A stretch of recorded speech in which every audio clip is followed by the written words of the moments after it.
Marcus Licinius Crassus entered the world in 115 BC, born into a Roman family of considerable influence. His father's prior service as consul and censor meant that power, political maneuverings, and the accompanying wealth were all commonplace within their household. However, this auspicious beginning belied the disaster that awaited the young Crassus, an event that would profoundly impact his lifelong pursuit of wealth. Amidst the political upheaval of the late Republic, rival factions engaged in fierce struggles for control of Rome, and Crassus' family found themselves targeted.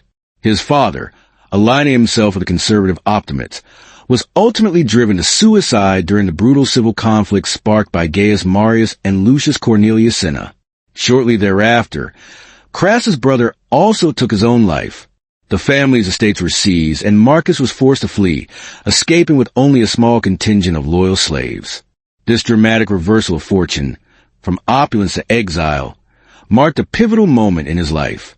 It instilled in Crassus the understanding that in Rome, fortunes could be obliterated with the stroke of a political decree. From that point forward, he dedicated himself to amassing a kind of wealth that could withstand the tumult of political change, a fortune so vast and diversified that no shift in power could erase it. His objective was not mere luxury, but security, even dominance, through financial might. Crassus sought refuge in Spain, where he remained for nearly a decade. There, he embarked on the arduous task of rebuilding his life from scratch. Unlike many aristocrats, he displayed no shame in directly engaging in business ventures. He provided loans, traded goods, and meticulously studied the methods by which local elites accumulated property. More importantly, he cultivated a personal network, comprising merchants, lenders, military officers, and freedmen, who would later form the bedrock of his vast financial empire. His return to Rome coincided with a critical juncture. Sulla, one of the most ruthless commanders in Roman history, marched on the city and established himself as dictator. Crassus immediately sided with him. It was a calculated, even dispassionate decision, but one that would transform his destiny. During Sulla's proscriptions, a legalized campaign to purge political enemies, the assets of thousands of Romans were confiscated and put up for auction. While most aristocrats steered clear of the spectacle, Crassus recognized an opportunity. He bought everything he could: houses, farmlands, warehouses, workshops, estates. Even entire neighborhoods of Rome were sold for a fraction of their true value. Crassus acquired them with a combination of cash and credit, always bidding at the lowest possible price.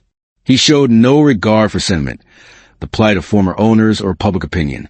He understood that Rome was undergoing a transformation, that wealth was changing hands, and that whoever controlled property would control the future. This marked the true genesis of his empire. However, Crassus was more than just a land buyer. He was a shrewd strategist. He specifically sought out properties that had suffered damage from fire or neglect, places that most wealthy Romans avoided. Then, he implemented one of the most innovative and profitable enterprises in Roman history, his private firefighting brigade. In an era when fires were a common occurrence in cities and the state lacked any organized fire response, Crassus trained hundreds of slaves to serve as firefighters. When a fire erupted, they would rush to the scene, but they wouldn't immediately begin fighting the flames. Instead, Crassus would negotiate with the property owner. He offered to purchase the burning property, as well as the surrounding ones, at drastically reduced prices. Faced with the imminent threat of destruction, terrified owners invariably agreed. Only after the sale was finalized would his brigade extinguish the flames. This ruthless yet effective system yielded enormous profits. Through this method, Crassus acquired block after block of urban Rome. His wealth grew at an unprecedented rate, surpassing that of any other Roman. He invested in silver mines, estates, brickworks, forests, and slave workshops. He also invested heavily in training his slaves, not just for manual labor, but as skilled artisans, builders, scribes, and accountants. These skilled slaves became so valuable that other nobles hired them to construct temples, villas, and military fortifications. Crassus became not simply wealthy, but indispensable. Yet wealth alone was not enough to satisfy his ambitions. In Rome, money could buy influence, but political power could secure lasting fame. Crassus yearned to be remembered, not just envied. Thus, he turned his attention to public life, seeking to transform his vast fortune into political authority. He began by sponsoring public games and offering loans to young politicians. Many rising stars owed the trajectory of their careers to him. His name became synonymous with opportunity for some and a source of fear for others. Most importantly, he cultivated alliances, especially with a rising general named Gnaeus Pompeius Magnus, or Pompey the Great. Pompey possessed military prowess, but lacked political finesse. Crassus, on the other hand, had political acumen but lacked military glory. Their partnership was uneasy, sometimes even hostile, but undeniably effective. Together, they exerted pressure on the Senate, influenced elections, and advanced their personal interests. The Roman Republic was becoming increasingly unstable, governed more by power brokers than by law, and Crassus positioned himself as one of its key architects. However, his life was soon to become intertwined with the man who would fundamentally reshape Roman politics, Julius Caesar. Young, ambitious, burdened by debt, and eager for influence, Caesar approached Crassus not as an equal, but as a supplicant. Crassus recognized his potential. He paid off Caesar's staggering debts, financed his political campaigns, and supported his ascent. In Caesar, Crassus saw a useful instrument, but also a potential threat, and eventually, a partner. As the initial chapter of Crassus' story concludes, he stands as a man transformed. Once an exile stripped of his property, now the wealthiest citizen Rome had ever known. His influence extended across the Republic through land ownership, business ventures, credit networks, and human capital. Yet, despite his immense wealth, he remained restless. The one thing he lacked, the one thing that money couldn't buy, was military glory, and he was determined to obtain it at any cost. Crassus reached the zenith of his political and economic power during the tumultuous final years of the Roman Republic. However, despite his immense wealth, estimated by ancient historians to be the greatest in Rome, he felt overshadowed by two figures, Pompey the Great, the celebrated general, and Julius Caesar, the rising star whom he himself had supported. To maintain his influence, Crassus needed more than just money. He needed a legacy of military victory. The First Triumvirate, an informal political alliance between Crassus, Pompey, and Caesar, was formed around 60 BCE. Each member brought an essential ingredient to the table. Pompey offered military prestige, Caesar contributed ambition and popular appeal, and Crassus provided wealth, credit, and political leverage. Together, the three of them could outmaneuver the Senate, enact laws, and distribute provinces amongst themselves. However, from the outset, their alliance was precarious. Pompey resented Crassus' power. Crassus envied Pompey's glory, and Caesar, ever calculating, skillfully balanced between them. Crassus' frustrations intensified as Caesar gained momentum. Caesar's campaigns in Gaul brought him unparalleled prestige and vast riches. Meanwhile, Pompey enjoyed the widespread admiration of the masses for his past triumphs. Rome celebrated generals, not bankers. Crassus understood this implicitly. Consequently, he set his sights on the east, on a wealthy and powerful kingdom, Parthia. Parthia was not merely another province. It was an empire, wealthy, sophisticated, and militarily formidable. Yet Crassus believed that conquering it would be relatively straightforward. His confidence stemmed partly from ambition and partly from arrogance. He aspired to achieve a military triumph on par with Alexander the Great. And in his mind, Parthia was the ideal stage upon which to secure eternal fame. Before embarking on this monumental campaign, Crassus solidified his political position in Rome. He secured the consulship again in 55 BC, this time sharing the position with Pompey. To stabilize their strained cooperation, they divided Rome's resources. Pompey assumed control of Spain. Caesar continued his governorship in Gaul, and Crassus received Syria, a province bordering Parthia. Syria was a wealthy province. Its taxes, trade routes, and temples funneled substantial riches into the coffers of Rome. However, Crassus was not there to govern. He was there to prepare for war. He assembled an army of approximately 40,000 men, including legionaries, cavalry, and auxiliaries from allied states. To many, this appeared to be a formidable force. However, in comparison to Parthia's elite horse archers and their renowned armored cataphracts, Crassus' troops were ill-prepared. Nevertheless, he pressed forward. Rumors circulated that Crassus disregarded warnings from kings and generals who advised negotiation rather than conquest. Even friendly allies urged caution. But Crassus dismissed every warning. He was convinced of the invincibility of Rome's legions. More importantly, he believed that he, Marcus Licinius Crassus, deserved to stand among the greatest conquerors in history. This conviction marked the beginning of the most significant miscalculation of his life. Upon entering Syria, Crassus made a series of strategic blunders. Instead of forging alliances with local Arab tribes, who could provide crucial knowledge of the desert terrain, he alienated them with unreasonable demands. Instead of marching along the Euphrates River, where supplies and water were plentiful, he opted to cross the desert directly, following a path suggested by a dubious guide. His soldiers were exhausted even before they encountered the enemy. Then came the fateful battle near the town of Carrhae in 53 BC. The Parthian army, led by the brilliant general Surinna, employed tactics that the Romans had rarely encountered. Their horse archers surrounded the Romans, bombarding them with arrows from a distance.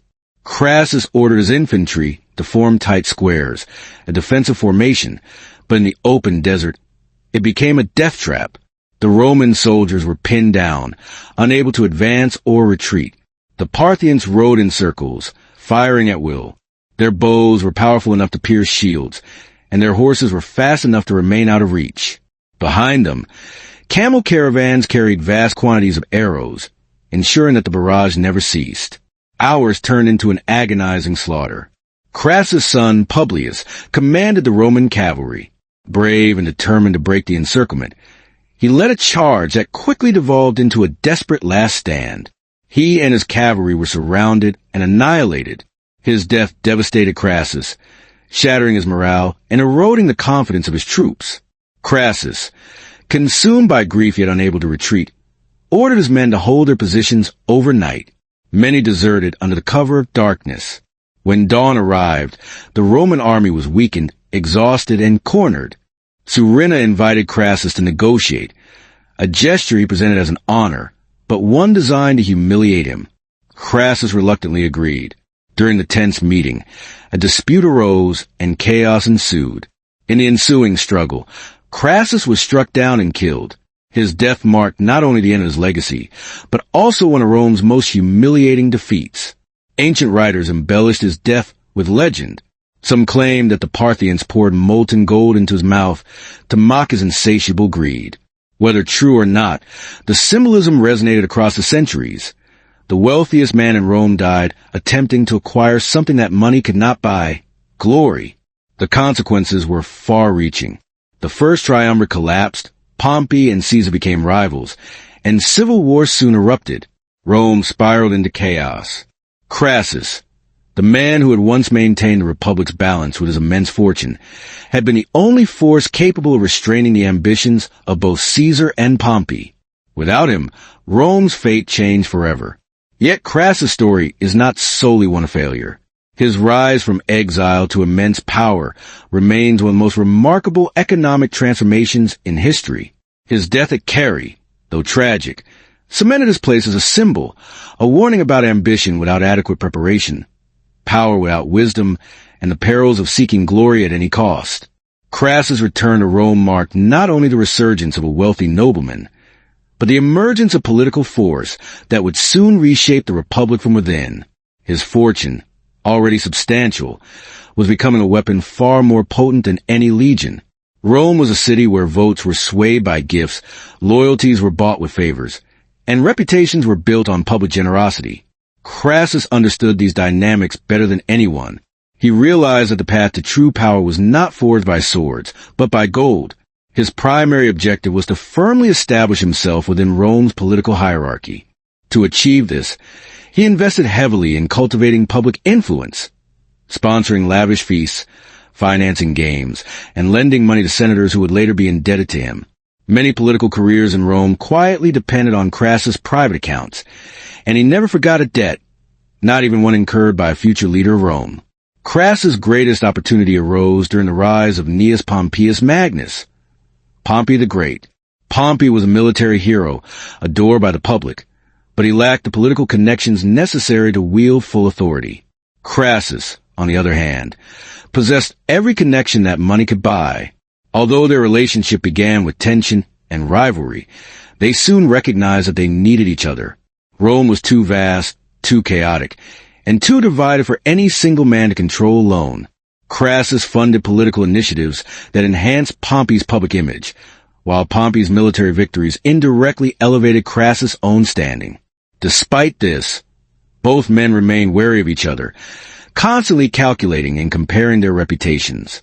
Crassus yearned for military recognition equal to Pompey's, while Pompey envied Crassus' unparalleled wealth. However, the moment that truly transformed Crassus' political destiny emerged from the ashes of Rome's greatest internal threat, the Spartacus slave revolt. By the time Crassus assumed command, Rome had endured years of humiliation. Spartacus and his army of escaped gladiators had defeated numerous Roman forces, shocking the Republic and shaking its sense of invincibility. Crassus saw in this crisis a personal opportunity, one that could elevate him to the same level as Pompey, perhaps even surpass him. His approach to the war was ruthless and disciplined. Crassus imposed strict punishments on his own troops, reviving the ancient and dreaded practice of decimation, executing one in every 10 soldiers of a cowardly legion. It was a brutal and terrifying measure, but it proved effective. The legions began to fear Crassus more than they feared the enemy, and discipline was swiftly restored. Although Pompey later claimed some credit for ending the rebellion, it was Crassus' relentless campaign that ultimately crushed Spartacus' final forces. Yet even in victory, Crassus was overshadowed. Rome celebrated Pompey's return from Hispania, awarding him triumphs and political glory, while Crassus received only modest recognition. This resentment would eventually shape one of the most significant alliances in Roman history. Still, the Spartacus campaign solidified Crassus' reputation as a man willing to do anything to protect Rome, or to protect his own ambitions. The Senate, recognizing his influence, awarded him the consulship alongside Pompey in 70 BC. Their joint rule was uneasy at best. Meetings were tense, decisions were fraught with rivalry, and neither man trusted the other. Yet both understood that cooperation benefited them far more than open hostility. Crassus' wealth allowed him to push through major reforms, including restoring the powers of the tribunes that Sulla had previously curtailed. This move made him immensely popular among Rome's lower classes. He became the patron of the masses, a curious position for the wealthiest man in the Republic. But Crassus did not act out altruism. Every supporter, every grateful citizen, every debt forgiven was an investment. Despite all of this, Crassus felt incomplete. Pompey had military fame, and Caesar, rising rapidly through the ranks, possessed unmatched charisma. Crassus, despite being Rome's wealthiest man, lacked a legacy commensurate with his ambition. Money, influence, and political power were not enough. He craved something greater, something eternal. That desire began to intensify when he met a young, rising political star, Gaius Julius Caesar. Charismatic, daring, and deeply ambitious, Caesar was precisely the kind of ally Crassus needed, and precisely the kind of man who would one day transform Rome. Caesar was drowning in debt, and Crassus became his lifeline. Their alliance was mutually beneficial. Caesar gained the capital he required, and Crassus gained access to the most promising young politician in Rome. This partnership soon paved the way for one of the most pivotal political alliances in antiquity, the First Triumvirate, a secret, unofficial coalition between Crassus, Pompey, and Caesar. Each brought something indispensable to the alliance. Pompey had military prestige, Crassus had unmatched wealth, and Caesar had the devotion of the people. Together, they controlled Rome. Yet beneath the surface, old rivalry simmered. Crassus knew that Pompey would always overshadow him in military achievements, and he knew that Caesar's rising glory posed a new threat. He also knew that money alone would not secure his place in history. Something more was needed. Something bold, glorious, and unforgettable. A conquest, a war, a chance to prove that Marcus Licinius Crassus was not just the wealthiest man in Rome, but a leader worthy of a mortal legacy. And in pursuing that dream, Crassus unknowingly marched toward the most disastrous decision of his life. Crassus' hunger for military glory, long suppressed beneath decades of political calculation, finally erupted into a flame that he could no longer control. He had dedicated his life to building Rome's greatest fortune, influencing elections, shaping laws, and forging alliances that placed him at the center of power. But despite all of this, he remained haunted by a simple, painful truth. History remembered generals, not bankers. Pompey had conquered continents, and Caesar was conquering Gaul. Crassus, despite his immense influence, had no monumental battlefield triumph to his name. This imbalance gnawed at him. He could not simply die as the richest man in Rome. He needed to be something more, something eternal. Therefore, he made a decision that would alter the course of Rome. He would launch a military campaign against Parthia, one of the wealthiest and most powerful empires of the East.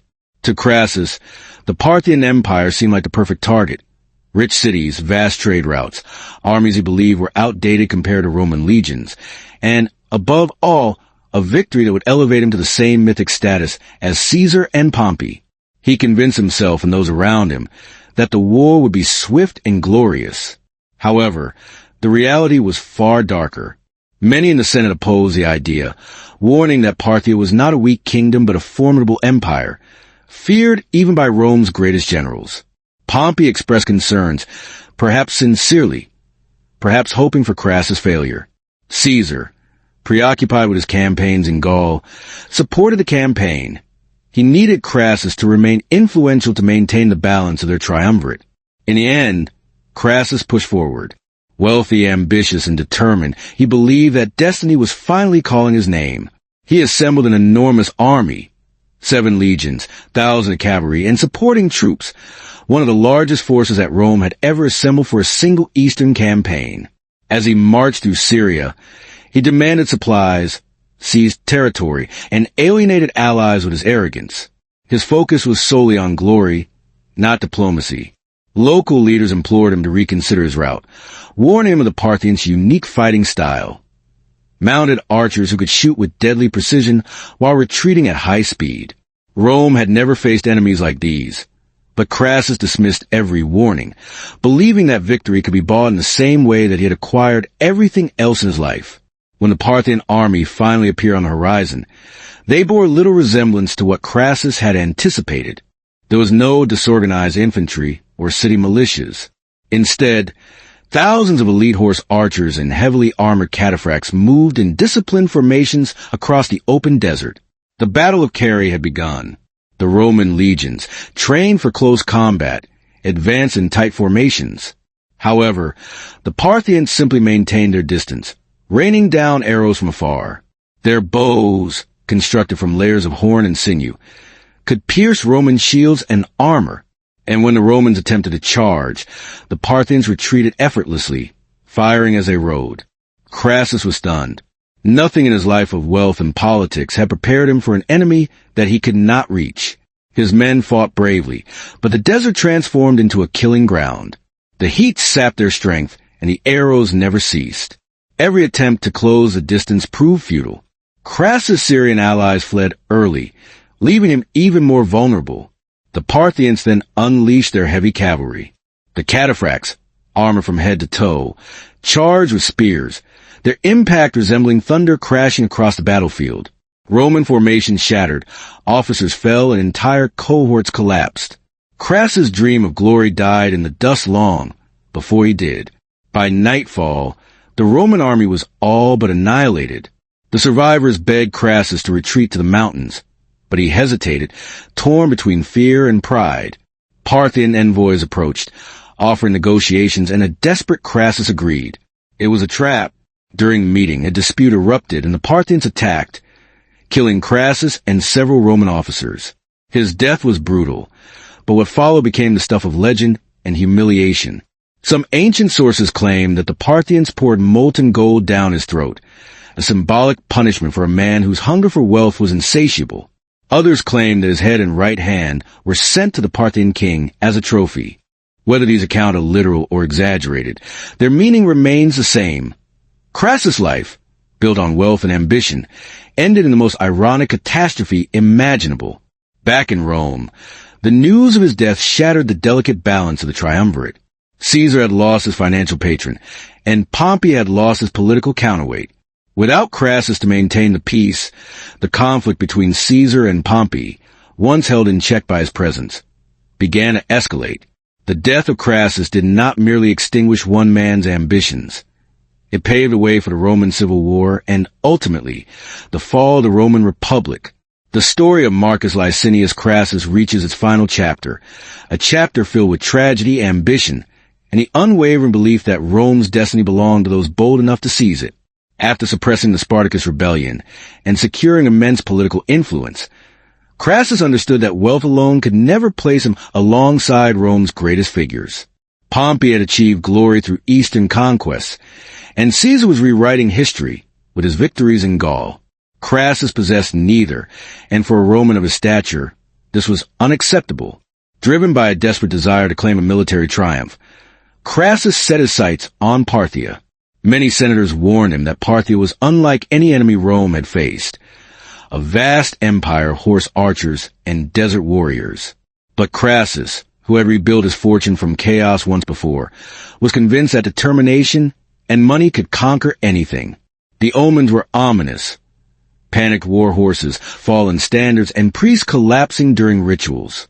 The legionaries whispered in fear. Yet Crassus, fueled by pride, dismissed it all. He refused to allow superstition to impede his path. In 53 BC, he marched toward Parthia with over 40,000 soldiers, expecting an easy victory. Instead, he encountered a nightmare. General Surinna of Parthia confronted him with a strategy for which Rome was completely unprepared. Waves of mounted archers encircled the Roman legions, firing relentlessly from afar. The Roman heavy infantry, unable to engage in close combat, suffered devastating losses under the relentless barrage of Parthian arrows. Crassus maintained the square formation, a defensive tactic that was effective against cavalry but disastrous against hit-and-run archers. As hours turned into days, thirst and exhaustion ravaged the Roman ranks. Then came the most devastating blow. Crassus' beloved son, Publius, was killed during a desperate cavalry charge. When the Parthians displayed his severed head before Crassus, the general's spirit nearly broke. By nightfall, Crassus attempted a retreat, but chaos erupted. Many fled into the desert and never returned. Surinna offered negotiations the following day, and Crassus agreed, broken, exhausted, and out of options. However, the meeting devolved into a scuffle in which Crassus was killed. Ancient accounts claim that molten gold was poured into his mouth, mocking his insatiable greed. Rome was shaken. One member of the First Triumvirate was gone, and with him went the fragile balance that had prevented Caesar and Pompey from tearing the Republic apart. Crassus' death was more than just a military disaster. It was a spark that ignited Rome's greatest civil war. Ironically, the man who sought glory died in disgrace, and history remembers Carrhae as one of Rome's worst defeats. However, Crassus' legacy is far more complex. He helped shape the Roman economy, expanded its real estate market, and used wealth as a political weapon in ways that laid the foundation for centuries of Roman power struggles. Marcus Licinius Crassus remains a paradox. The richest Roman of all time, a shrewd politician, a failed general, and yet an indispensable figure in the transformation of the Roman Republic.